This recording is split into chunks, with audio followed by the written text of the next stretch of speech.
Hello everyone, today I'm gonna fix this problem. As you see here, an invalid form control with name equals type is not focusable, I guess.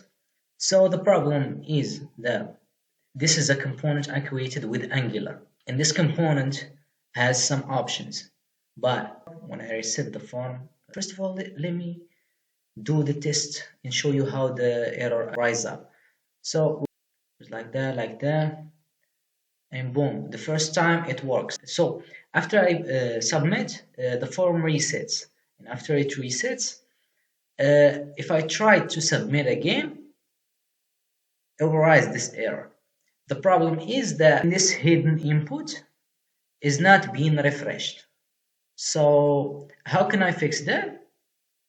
As you see here, this is the code. First, I'm trying here to create a drop-down menu.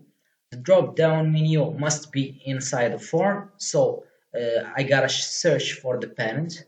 I'm here doing that thing so that I can make this component easier to use, so you don't have to enter the name of the form. I will just search it directly by using JavaScript. And when I found the form, on reset, I gotta change this element. So this means this an attribute of the drop down menu.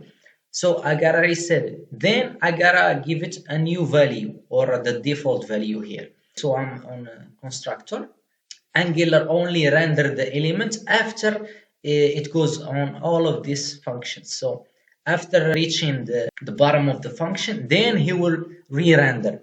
So that means that this one will not re-render when I give it a default value, then I overwrite it. It will not re-render. So the point is to use a set timeout like this, and this will fix it. So just adjust the time in here. So I've used a smaller value, 0.5 milliseconds, I guess.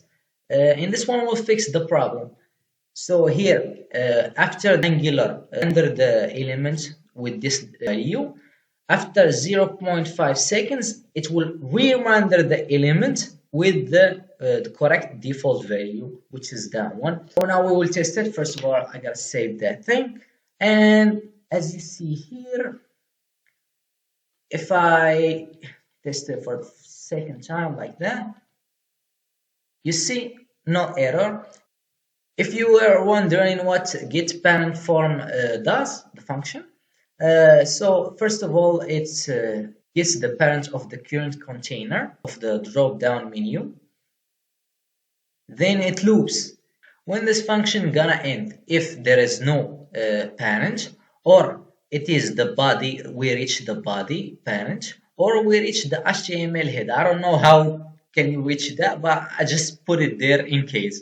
It will arise an error as you see here and give undefined as a return value.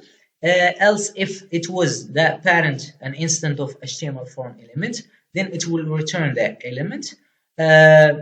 Else, it will get the parent of the current parent. So if that one is the drop down menu, it will get the parent of drop down menu. Let's say it's a div. And if it doesn't match these things, it will get the parent of the div, which is the form, and then it will return it as a return value. That's it. Like, subscribe. Guys, I have to tell you something. So this is a better way to do things. Instead of using the set timeout, you gotta use this change dictator reference. First of all, you gotta import it. Then you gotta use it.